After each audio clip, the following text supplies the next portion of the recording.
My name is Ryan Noss. I'm a stewardship ambassador. I'm a certified public health educator. I'm a dad, and I own and operate We Grow With LLC.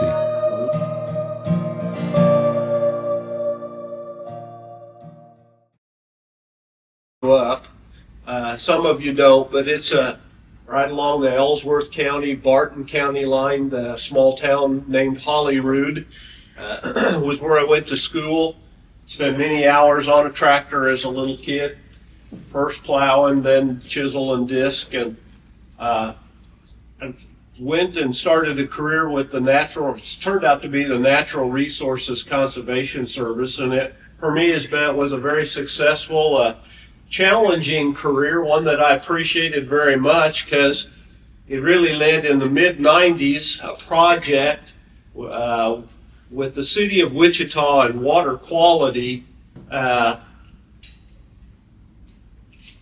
ag land that's above Cheney Reservoir, the city of Wichita used for a water supply, as a part of their water supply.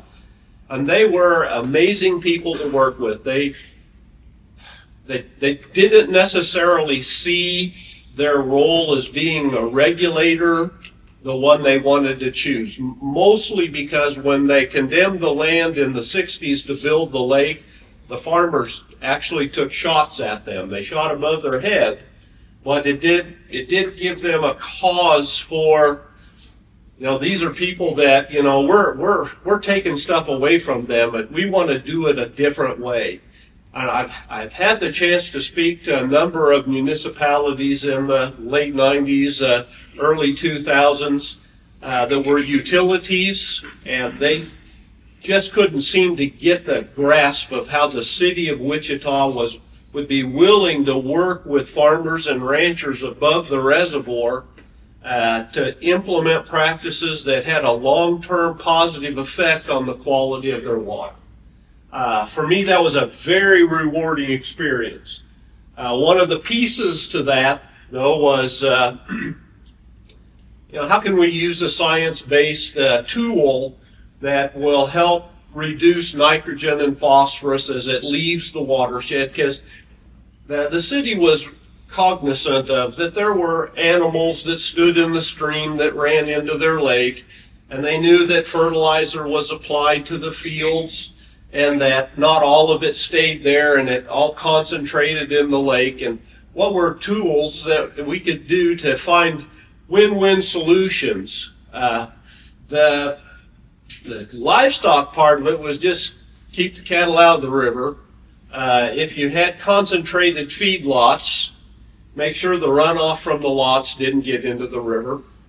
Oddly enough, that was only 1 or 2% of the problem. The bigger issue was really commercial fertilizer applications of nitrogen and phosphorus. And the tools that we put together started to say, we have to reduce, to reach these goals that were established for water quality in the reservoir, we had to reduce, phosphorus by 50% is an application, and nitrogen like 20 or 30%, and I knew farmers would not accept that. It would be almost giving yourself a death sentence because they saw those as tools that they had to have in order to remain profitable. And I got discouraged with that. But then in the process of after that, I met people like Gabe Brown or Ray Archuleta. There's others. Ryan came along a little farther down the pathway, but I see that it's a journey of understanding. And probably the biggest pivotal moment was when Cheney Lake watershed gets a lot of resources on regenerative agriculture and how to maybe implement that on a large watershed scale like 1,000 square miles. And one of the things that they did with a group of producers there was take a total digestion soil test. Now, this test has been around for 100 years, maybe 150 years, so it's not quote new science, but it's how many pounds of nitrogen on an elemental basis, phosphorus, copper, zinc, molybdenum, And when I saw that, I focused in on nitrogen and phosphorus. Not that the others aren't important too, but I have to learn. I have to eat this elephant piece by piece. It's a big process, and you can get lost in the fog. And so, but when I looked here, I mean, we've got 4 different fields, and there's 4,500 to 5,000 pounds of nitrogen in the top 12 inches of the fields that are on our farm. And it's like, and I've heard people, like Keith Burns from Green Cover Seed talk about, why do we put on phosphorus or nitrogen when you've got 4,000 or 5,000 pounds there? You've got 1,000 pounds of phosphorus, and it's like, yep. And I had the privilege of working with some of the other producers that are in Cheney Lake and in that watershed, and their results came back. And so it took me way back to my college days when I was at Fort Hays, and in the soil fertility program there, and all the fertilizer, nitrogen, phosphorus, has to pass through biology before it can become plant available. Even if it's 1846O or anhydrous ammonia or manure or alfalfa. And so it's like, well, it's the biology. How can I improve? How can I scale up the biology part? And I've been on Gabe Brown's farm, and I've listened to him talk, and the livestock integration is probably the key of making that go. But that's a difficult thing to do for a lot of us. Some not so much, but for others it is. So it's how can I tip the scale, shall we say, on the biology part, so that I can tap into this 4,500 pounds of nitrogen, this 1,000 pounds of phosphorus. Not that the people at the co-op are not good people, but they take too much of the profit. And I guess I look here now, Trump's tariffs, while it may be a good political tool to bring things in shape, I always see agriculture, at least in Kansas, catches it in the shorts.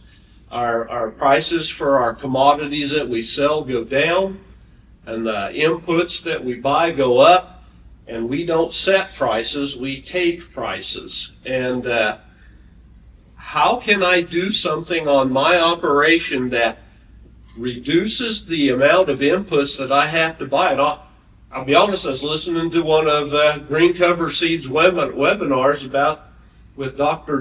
David Johnson he talked about different types of composting methods and how you can grow fungally dominant compost, and it's like, I want to see if this is true or not. And so I did start it on my own, just as does this work? I'm still not convinced that it works, but I am going to continue on, because I honestly believe that clear back in college, when I was told that biology is that pathway that makes nutrients plant available, and that there's a communication that happens there, I believe that was right 50 years ago. We just aren't doing it. So I'm going to quit my talking, because I'm going to turn it over to Ryan Noss. He is one that has helped me tremendously in understanding what does good biology look like, what does bad biology, and I learned from him that all biology has a purpose. It's neither good nor bad. It's just that some benefit us more than others. And I think he has some tools here that can start to help us to start to put those pieces together, where agriculture can be resilient, can be profitable, and it can be fun. 100%. It's supposed to be fun. When he was talking about kind of the current state of situation, none of you guys had a smile on your face. I don't know if you knew that. That was not like a happy conversation. My name is Ryan Noss. I am from California. I live in the last sane place in the state. It's halfway between LA and San Francisco, so that's why it's the last sane place in the entire state. It really is a different dynamic traveling around the country. I work all over, and the common ground that we all share is our dependence upon nature for our livelihoods. We don't think of it that way always, but if it wasn't for the ground that we grow in, we wouldn't be growing anything. And so there is a dependence and a connection that we have to foster. And Mother Nature really doesn't want your money. You can go throw a bunch of cash out on the ground, it doesn't really help do anything. The requirements, strangely, are blood, sweat, and tears. And you can choose 2 out of the 3, and she'll surprise you with the 3rd one. Okay? When we work with biological systems, these biological systems are different than our current agricultural system. They're different because our current agricultural system is a 1 + 1 = 2. Biology works on a whole other scale where it's fruitful and multiply. Because one of these bacteria can double, and then double, and then double, and then double those populations. That's a magnification of populations. We'll figure this part out. A lot of other tools and resources that we'll cover and work with today. I don't see a clock in here, so we're kind of like in a weird little bubble of time. It's early in the morning. Feel free to get up, use the restroom, go get more coffee, the cinnamon rolls. Everybody can hear me clearly in the back. That's wonderful. I'm going to start out just with a little review of who I am and why I'm doing what I do so that I can better help educate and equip. So my name is Ryan Noss. I'm turning 46 on Saturday. I've got 2 beautiful boys there in California, and I had no idea when I was a kid in 4-H that this is where I'd be now. You know, raising sheep then, had no idea that it would be a progression to today. I'm grateful for it. I'm a certified public health educator.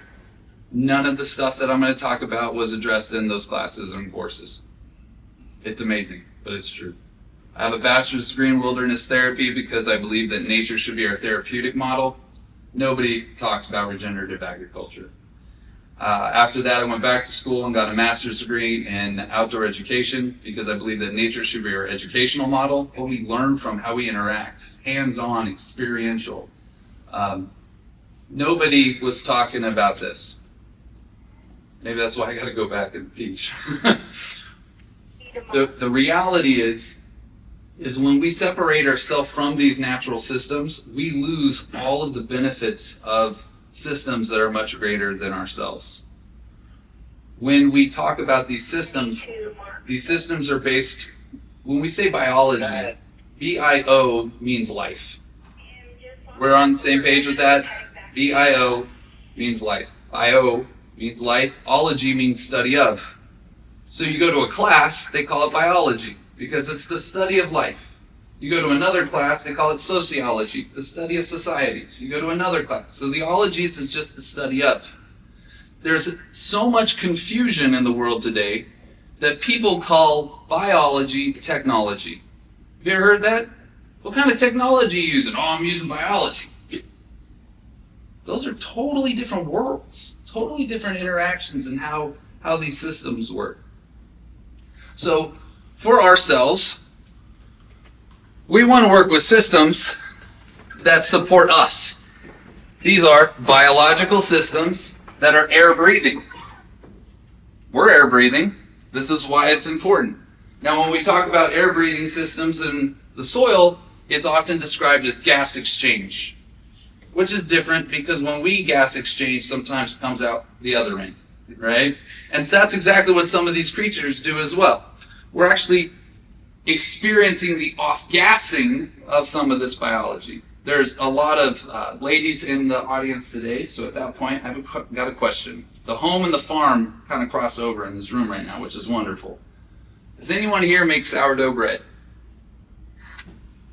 Raise them high, be proud of it, okay? Excellent. Sourdough bread is produced by biology. Us on the macro scale, but on a micro scale, it's a bacteria called bacillus. These bacillus actually off gas. What do we call that in bread? The pile. Those little gas bubbles that get trapped in that bread is actually the off-gassing of that biology. If that same thing takes place in your soil, that helps with aggregation. And what does a gas bubble do? Bubbles go up. So it's going to find the path of least resistance through those particles and minerals and work its way up until it farts out the surface, right? The gas exchange part. In the process, though, it's made the path of least resistance for air and water passage. It's made the path of least resistance for good, healthy root growth. Those roots can shoot down those passageways versus being blocked and tied up and having to shift angle to find some place to get through. So in the same aspect of we have in our sourdough bread, we can have the same biology performing the same functions in our soil.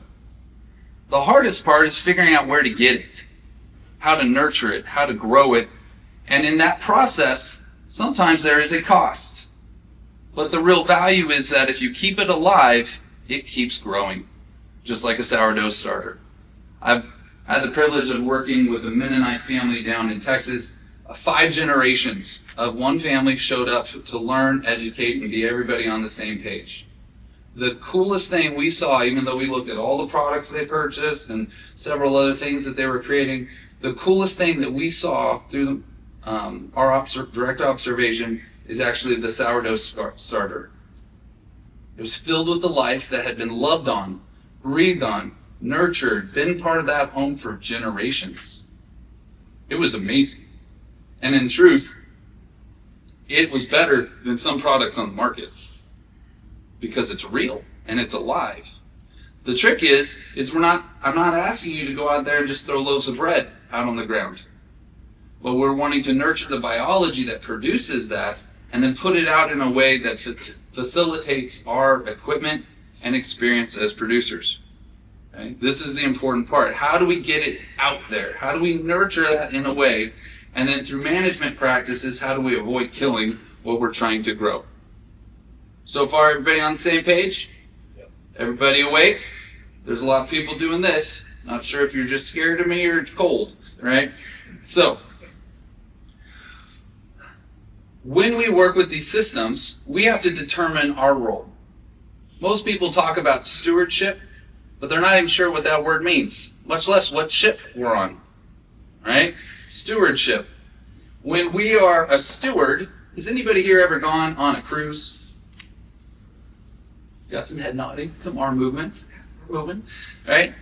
When you go on a cruise, the steward is the one who cares for those along for the journey.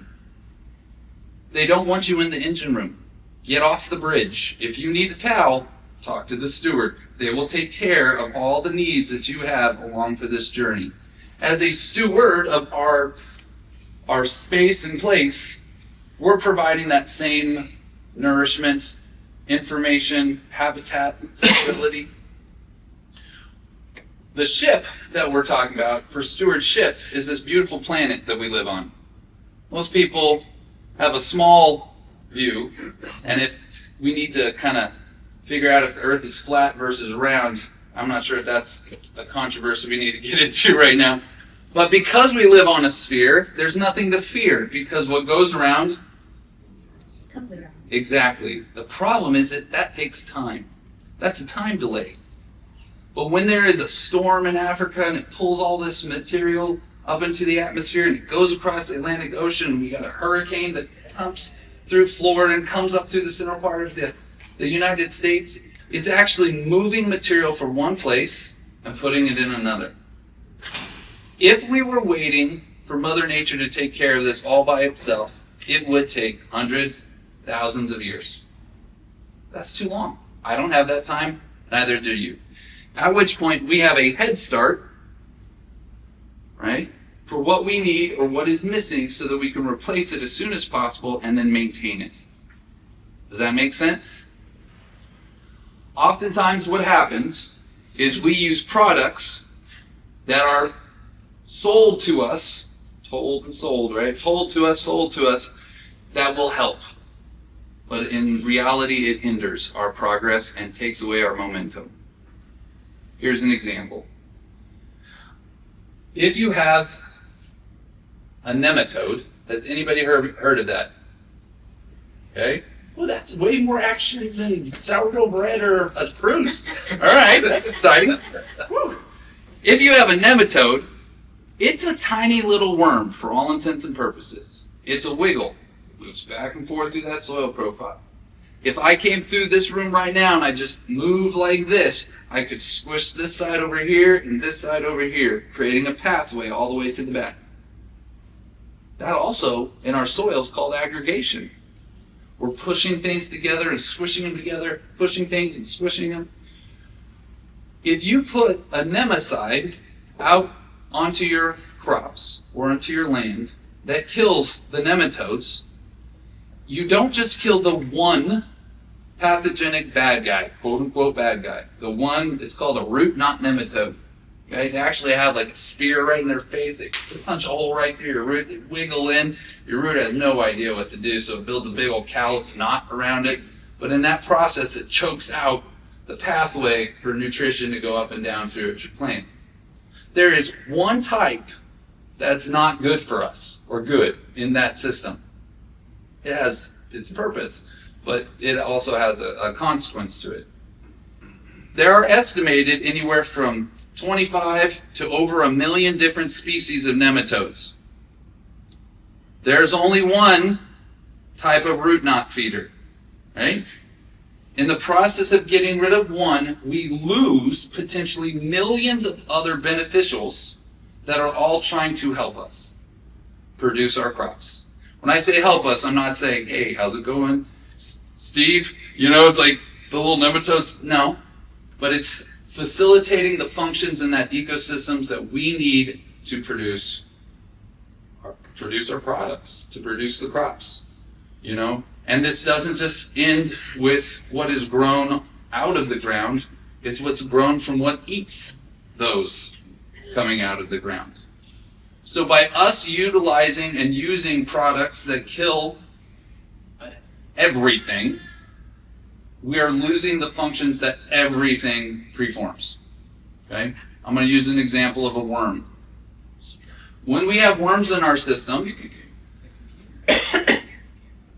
those worms create air and water passage, move nutrients from below ground up. That's nutrient cycling, right? When they do that, there's been estimations all the way back to Charles Darwin that anywhere from 6 to 16 tons of material get moved up by worms per acre. That's a tremendous amount of nutrient cycling. No worms, no nutrient cycling. But more important than that, not more important, but it's just part of the importance, in addition to, right? Those worms, the slime that's on the outside of them is filled with calcium. They're literally lining those pathways filled with calcium and dropping off little pellets of goodness behind them as a path of least resistance for root growth, providing everything that those roots need. Calcium is physically heavy. Physically heavy in the soil profile. Physically heavy things do what? Sink. If our plant's up here in our soil profile, but the calcium it needs is down here, how does the plant get the calcium? It doesn't. At which point, we have environments that are not getting their needs met. When an environment doesn't have its needs met, other things come into that environment to help meet its needs, including weeds. Weeds, for all intents and purposes, like ground compaction and a lack of calcium. Most other weed expression is based on an excess versus a minimum. And so if you have ground compaction, meaning no air, water infiltration, and a lack of biology, and a lack of calcium, you're going to have your thistles. Tools that we have nowadays are tools like this. Who can tell me what this tool is? Penetrometer! What a cool word, right? My kids, I got 2 little boys, 10 and 12. It works. They like the pokey in, to be honest. When you have a penetrometer, I'm going to compare a lot of the current agricultural system with traditional functions, okay? So when we have a penetrometer, what does it do? Test compaction, so I'm not even sure who said that. Who said it? Good job. It tests for compaction. It gives you a number. I push down, gauge goes. Anything over 200 psi, oxygen cannot pass through. It can't breathe. Does that make sense? If I stand on your chest, can you breathe? Nope. Here's the problem. The number allows someone to send you an invoice, but it didn't solve your problem. This tool, you ever seen this one? What's this one called? Pitchfork. What? Pitchfork. Pitchfork. It's a type of pitchfork, right? What is it? Potato fork. Potato fork. No. Potatoes are what they tried or used it to cultivate. Right? So we missed a step. It's a cultivator fork, and what were they trying to cultivate? Potatoes. See what I mean? Like we skipped a step. So this is a cultivator fork. Most people think a cultivator is a tillage equipment. We've kind of shifted some of the meanings on these terms. But the word cultivate actually means to help grow. To cultivate.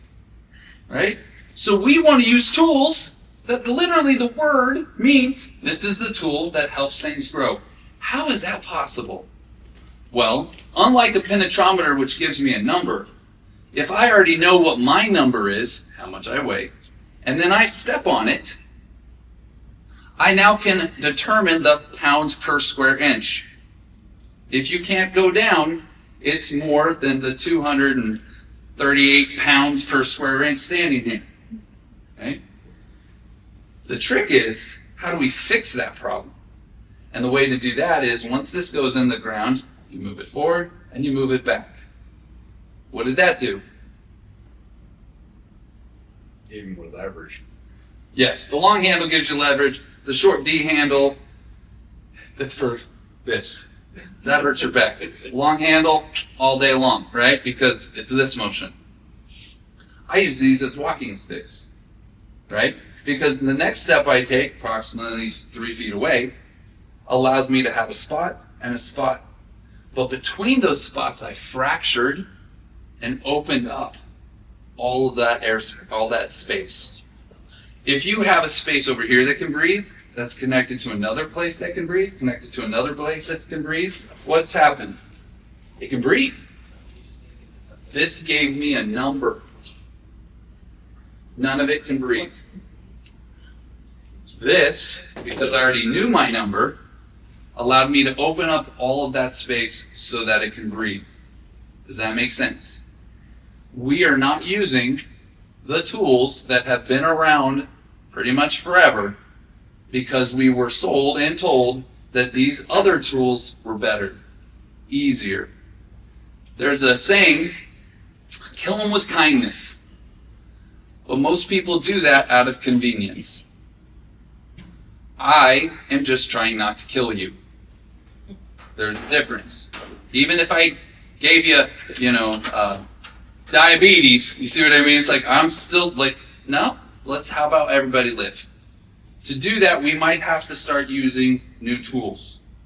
In the back of most trucks, even in yours, you pulled it out yesterday, I didn't even see it, and then you snuck it out there. In the back, we have a spade, right? What are we supposed to do with a spade? We're supposed to call a spade a spade. That doesn't say use it. We're supposed to use a cultivator. If I'm trying to check in on my roots and my worms, why would I use a tool that cuts them in half? I'm trying to grow them. A tool like this, like fingers, allows it to go in, and then us using leverage, pull and pop out a plug.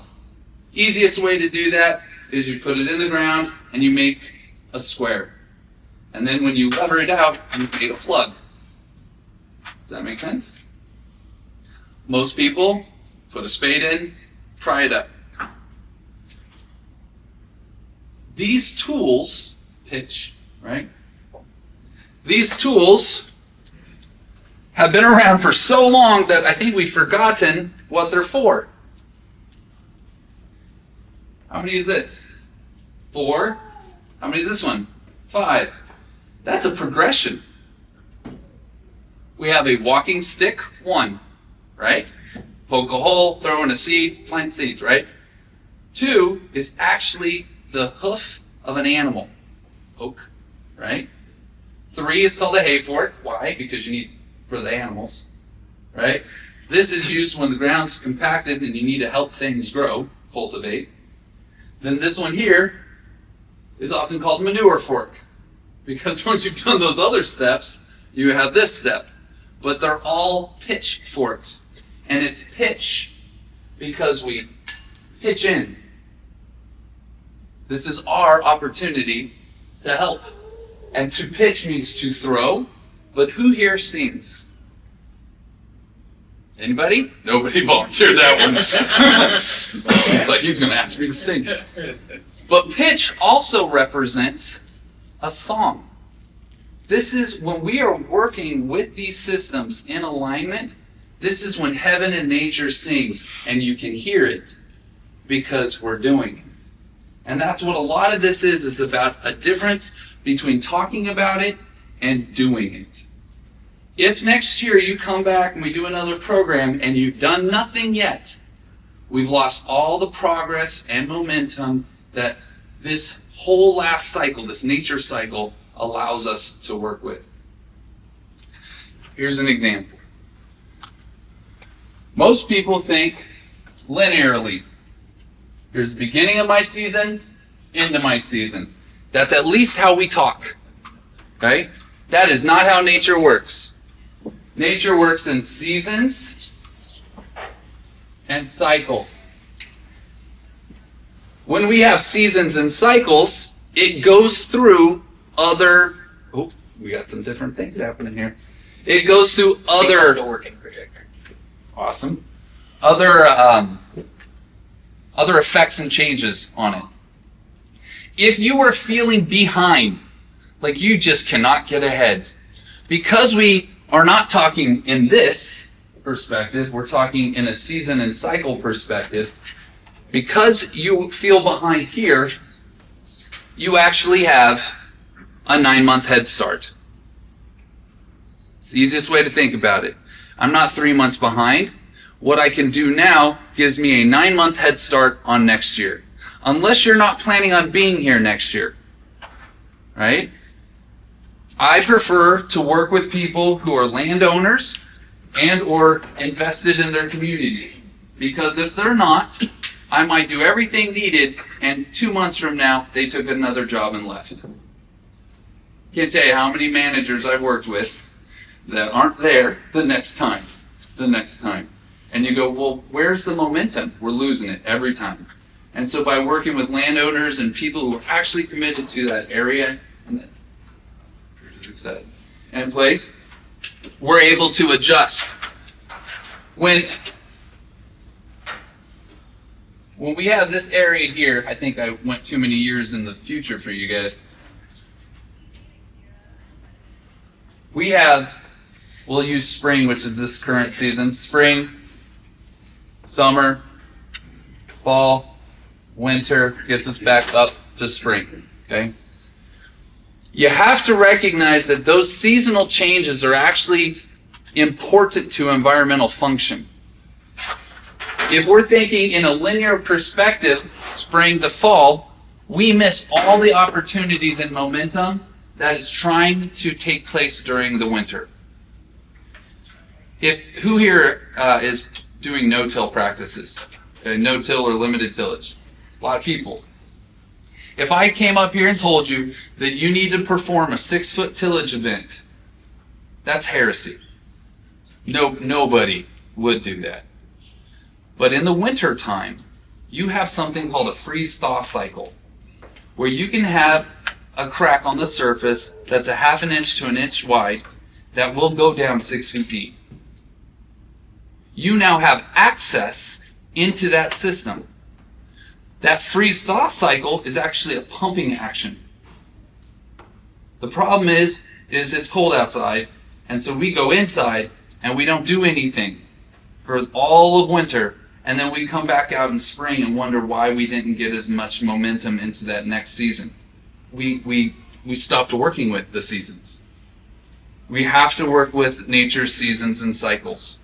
If we don't, we lose the momentum that those seasons and cycles, kind of like a flywheel for a big motor, right? If it doesn't actually cycle over, you're losing it. It has to cycle over to get through. When we talk about how long does something take in these seasons and cycles, it's 18 months to 3 to 5 years.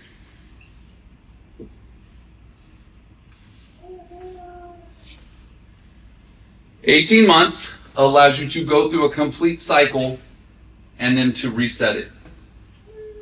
Right? It's not just spring to spring. It's spring all the way through the season, comes back to spring to get back to fall.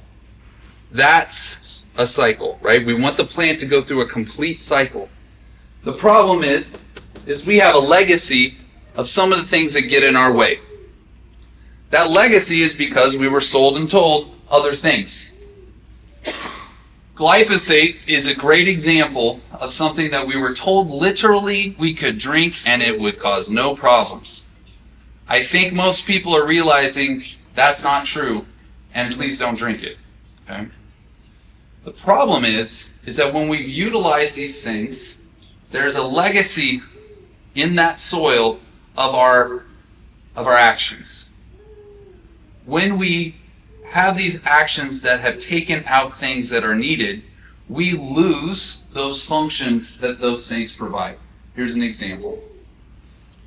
When you're driving your truck, you got to get from A to B. If your radio doesn't work, you'll still get there. If your air conditioning doesn't work, we'll still get from A to B. You're just a little bit more uncomfortable.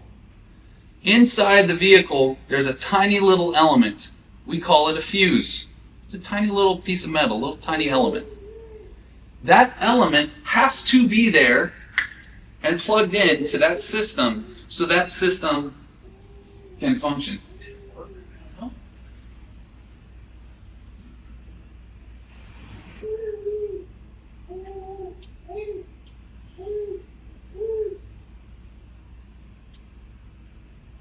This is now a distraction for me. Pause right there. They just dropped it off and walked away. I have no idea.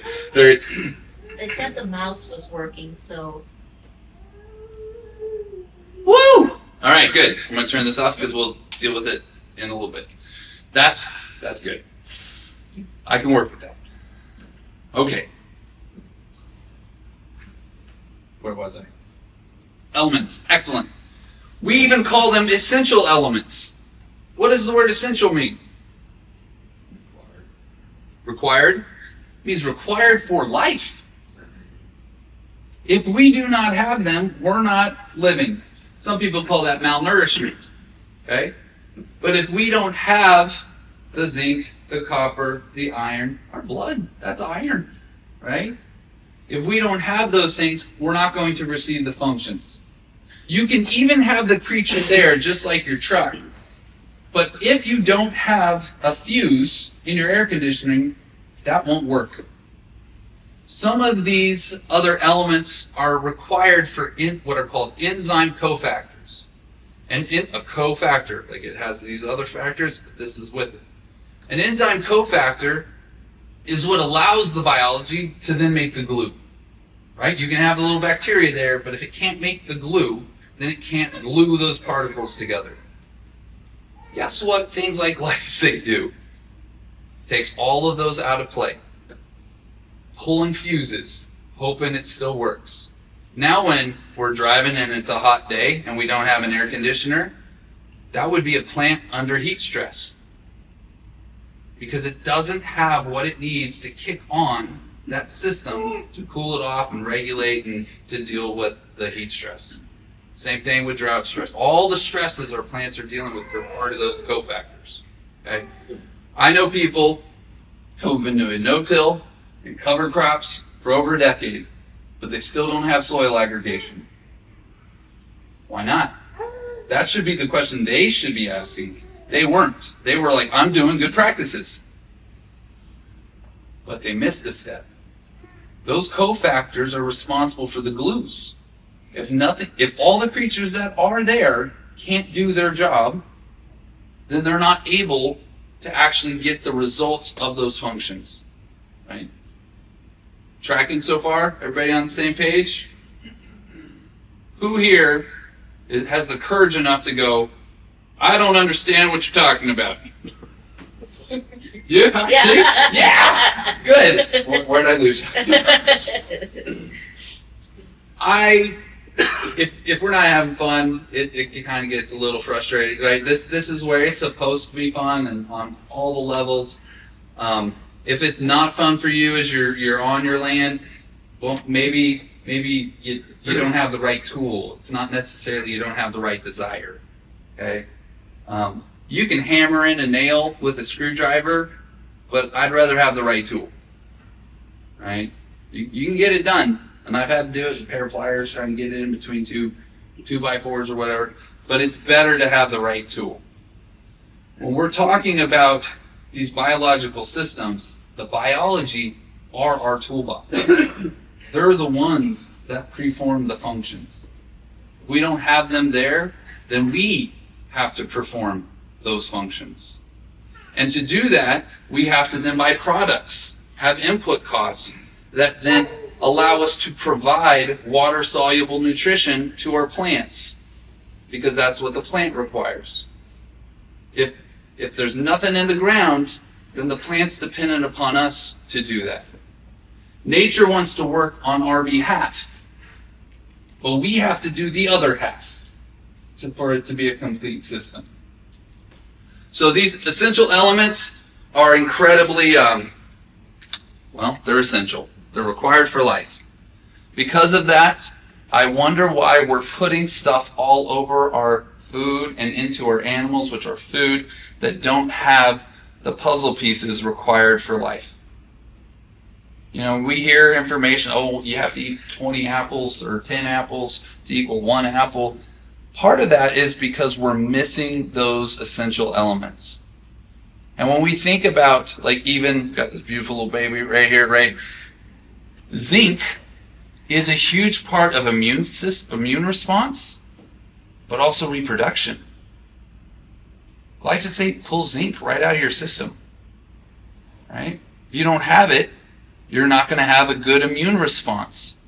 That means your plants are vulnerable to any and everything coming down the pipe that wants to maybe nibble on them or cause them to get sick. But we got rid of our weed. See what I mean? We took care of a singular problem and created many more because of that. And then when we talk about herbicide resistance, those plants want to live. So they're figuring out little workarounds all the time to try to just survive so they can reproduce and make it better next year, We, still thinking on a linear perspective, we'll have an insect problem. People will go get an insecticide, kill it. Your plant is the one that told that insect to be there. Those insects have antennae. We've lost some things as we've developed our technology. We've lost some things because instead of us tuning in to a radio station, we now just punch a button and it comes up digitally. Those plants are sending out signals, which then those bugs and insects are literally tuned into and show up to do their job. They're the cleanup crew. Now, here's part of the dilemma. If we think on this way, we killed the bugs, yay. From this perspective, that plant called those bugs in to do a job. Those insects are filled with other minerals and nutrition. If the plant has the biology required, then that biology actually turns that insect into food. So the insect comes in, the bugs are attracted, at which point those bugs turn into food, it cycles, that plant solved its problem for the following year. But we don't give it the time. Because we don't work with the cycle, we lose that opportunity for nature to actually correct the course. Most of the time, we don't have time to let nature work its full cycles out. So we go out there and we spray the herbicide, killing all the thistles or amaranth or whatever it might be, which is trying to fulfill a function in that system. Did I lose anybody on the insect part? Did you know that all insects, all of them, all insects, all crabs, all lobsters, all spiders are not insects, too many ladies, right? All of them are part of a group called arthropoda, or arthropods. They are all made of a material called chitin. We cannot eat chitin. That's why you eat the meat of a lobster, not the shell. Make sense? All on the same page? Fungi love to eat chitin. Fungi are our teammates in this system that go out into that system. They're also biology that goes up and in your plant. That's called endemic, inside, right? So when that plant leaf is chewed on, the biology that's inside that plant goes up and into the bug chewing on it.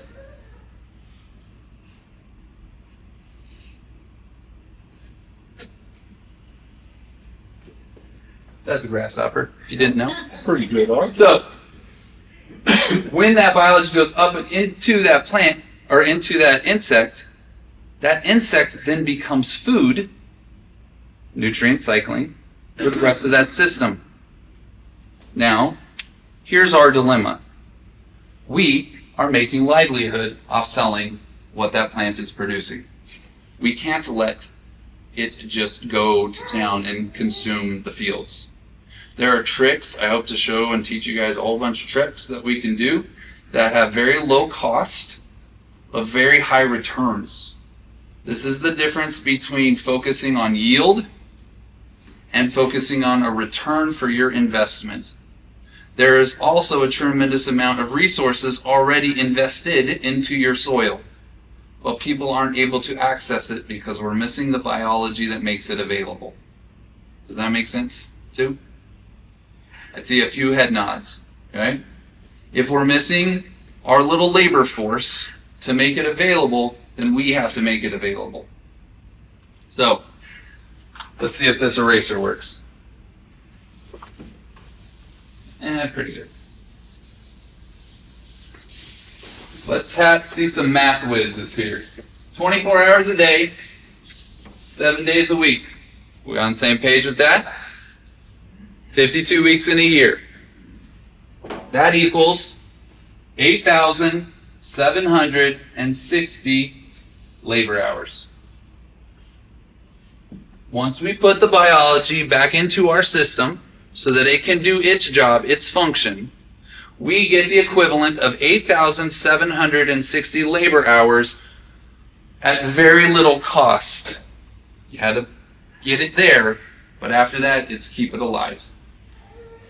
Would you like to have an extra farmhand that works 8,760 labor hours? Worms are a perfect example. The whole fruitful and multiply. When worms come together, they both get pregnant. That's exciting. But if you think about it, it also makes sense. They don't have eyeballs. They live underground. They're wiggling around in the hole and whoo, hey, nice to meet you. And they literally lock up on each other. I showed you one in your compost yesterday. And they have what's called like a saddle, that weird humped part on the worm. That sloughs off and helps and creates a cocoon. Inside that cocoon can be anywhere from 8 to 12 babies. So 2 worms came together, they both got pregnant, And so from that 2, you might end up with 16 to 24 more worms. Like this is a part of that fruitful and multiply component. This is definitely different than a linear 1 + 1 = 2 conversation. So this is why no-till practices are so important. But if your soil is still can't breathe, it's not tillage at that point. It's a rescue operation. You have to create access. So we have, I'm going to introduce real quick, the ABCs and 1, 2, 3s.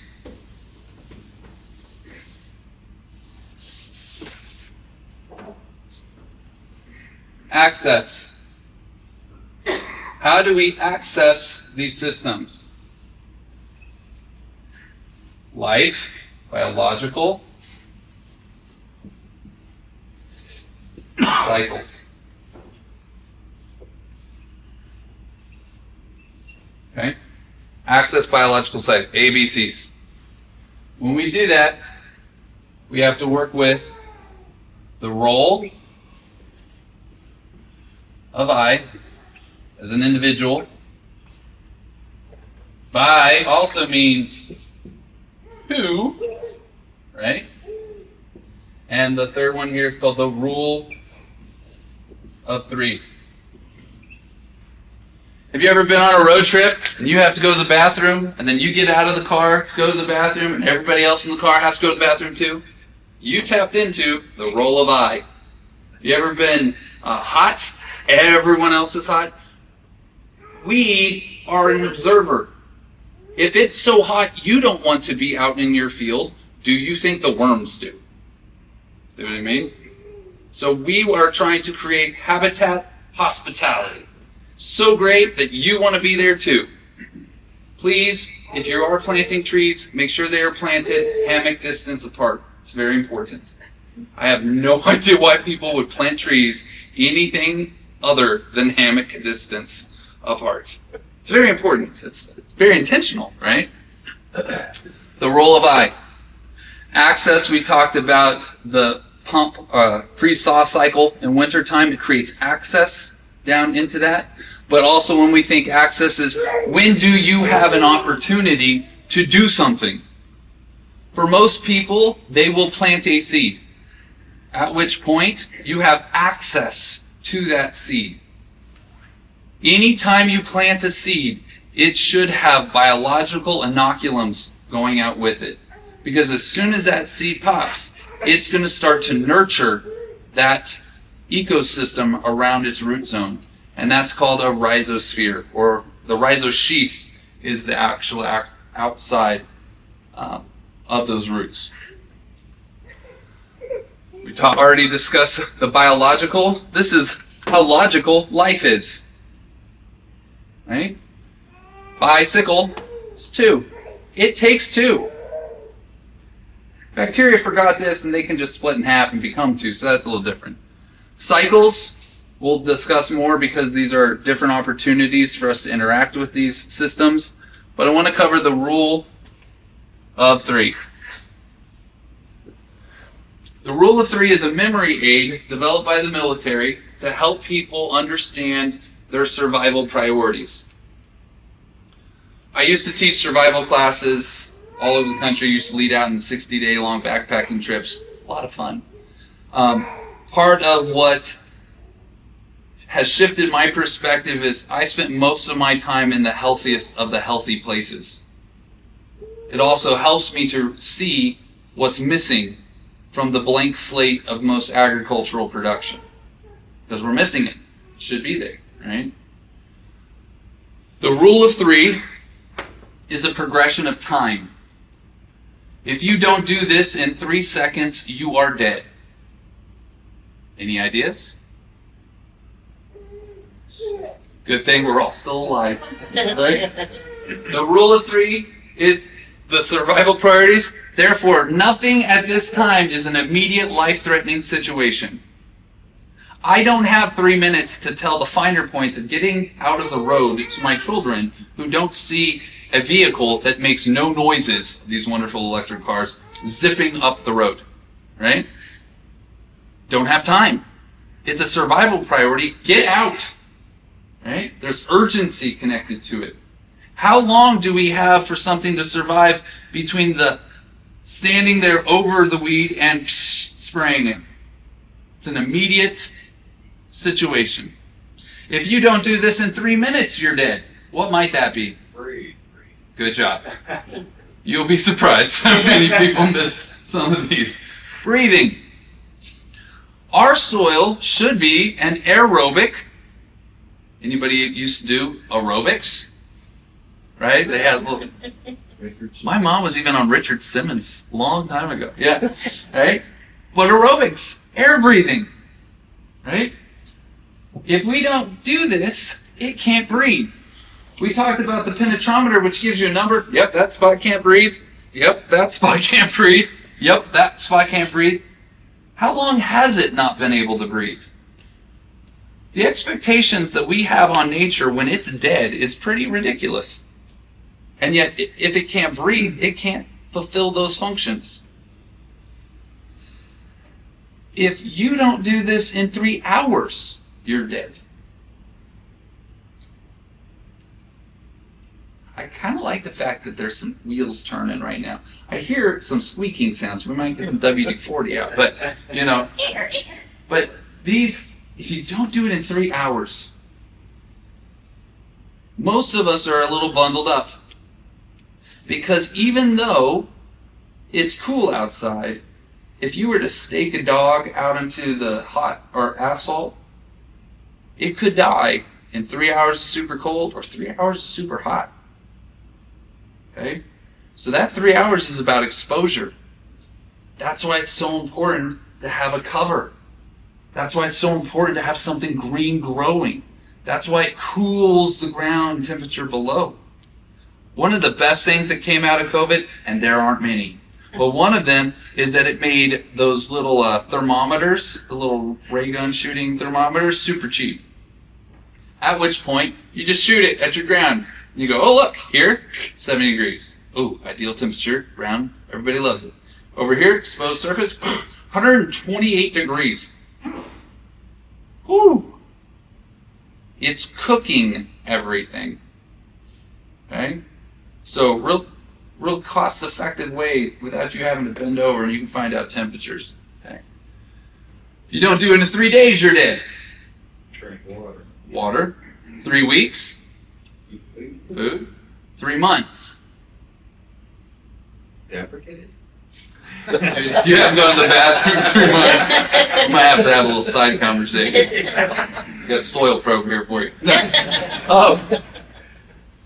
It's a seasonal change. If you don't take that into account, you're still living in the summer. When fall comes, you're cold. Yeah. Like it's a cycle, right? You don't do it in 3 years, it's a social component. People got weirder after being stuck in a box for 2 years. I mean, COVID. See what I mean? Like, there was a disconnect from other people, right? Some came out of the box not knowing if they were a boy or a girl. Like, that got really weird. Right? If you don't do this in 3 decades,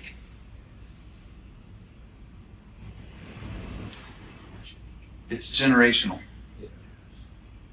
Native Americans used to say, until the 7th generation, this is how we should be looking at our systems and making our plans. Well, that's about 300 years. See what I mean? Like, this is the progression, that's the time progression. And if you don't do this in 3,000 years, we're all going to die. That's actually a component of in perpetuity, because you do it so right, we're still talking about wonderful things even 2,000 years later. Like, this is how we make our choices. Now, here's the twist. If you're good today, and you feel good about, 3 days, and you're feeling good about 3 weeks from now, do you feel good and feeling comfortable and confident 3 months from now? And some of you are going, taxes are due. Don't feel the same comfortability. At that point, you gear down. You deal with whatever you can in the next 3 weeks to prepare you to make you better off for the next 3 months. Same thing. Over the next 3 months, we deal with everything we can do to prepare you for the next 3 years. Just like you, over the next 3 years, are doing exactly what is needed to prepare the next generation for the next 3 decades. If you're overwhelmed by thinking about the next generation, well then gear down and focus on the next 3 years. Maybe make some babies. That will help get to the next generation. All right? This is a progression. Any questions about that? My concern is that when we're still thinking linearly, we focus on those short time frames, minutes, hours, days, weeks, and because of that, we lose sight of how those systems cycle over in longer time periods. Who here is from a multi-generational farming family? Wonderful. Who here fears that they might be the last generation? Not as wonderful, right? Gearing down helps to address some of those concerns. I am fortunate to work with some people in California, the Dana family, who has been there for over 14 generations. They are original Spanish land grants. They've been loving and living on that land since before it was America. Their perspective is different on how they interact and how they make choices and what they understand their legacy to be. But when I need to go get alfalfa that I know for sure is not sprayed with any chemicals, I go to the fields next to his house. Because even though he sprays it on other farms and fields, he doesn't do it around his home. Does that make sense? Because that's where he lives. And they've been there for 14 generations. When I first met him, was so proud to have 5 generations on our land. He thought that was like a drop in the bucket, you know. And so it's just a progression. The rule of 3 will help you, just to help you take a deep breath, because there are times when it feels so overwhelming that you might not even be able to last the next 3 minutes. Instead of taking a deep breath, how about exhale? Part of the reason why we need to breathe is the buildup of carbon dioxide, which is toxic in our system. And everybody says take a deep breath. It confuses people. They need to let go of it. Anybody here know how to scuba dive? I'm so hoping. No? Okay. Should all learn how to scuba dive. And the reason for that is this: it allows you to become a microorganism in that macro environment. But it's all about gas exchange, and it's in a fluid state. If our ground is greater than 50% hydration, which should be for most situations, we're actually dealing with soil that's in a subfluid state. So there's hydrodynamics involved, there's gas exchange involved. That's why the bubble loop comes up and through the soil profile. Worms breathe through their skin. They can swim around in oxygenated fluids, no problem. They just swim. Nope. We have some examples over here. Plus, it's a lot of fun. If you've ever had an opportunity to see a documentary or a video on a coral reef, that's what good, healthy soil looks like without all the rocks in the way. All right? I was fortunate enough to live in the Marshall Islands for 2 years. The Marshall Islands are halfway between Hawaii and Australia, middle of the Pacific Ocean. Some of the notoriety is it's so far in the middle of nowhere. That's where the United States decided to do a whole bunch of nuclear testings in the 40s and 50s on Bikini Atoll, which is where we get the name for the bikini. Did you know that? The French designer of that bathing suit was like, ooh, it's going to have an atomic reaction. But it's based on this little island chain in the middle of the Pacific Ocean. And I lived with those people. It's amazing because within that culture actually honors the farmer more than the hunter, more than the warrior, because it's about survival and the plants don't run away. But fish will swim away. And so how do we make sure we survive? It's to nurture that space. There's no rock in the whole country The islands themselves are made out of calcium bicarbonate, broken up coral. That's their dirt. If calcium bicarbonate is their soil profile, how is it possible that they can grow everything they need to in that in that tropical zone? It's because of organic material and seawater. Seawater has all the elements in it, and so even a coconut washing up on shore starts to sprout, and then organic material starts to build up, that O horizon. If you have exposed dirt, you do not have an O horizon. The O horizon is the organic layer filled with organisms. That is exactly where your plants want to grow, but most of the time we don't have it. At which point it grows into A or B horizons, these mineral profiles, alluvial plains that it goes down through.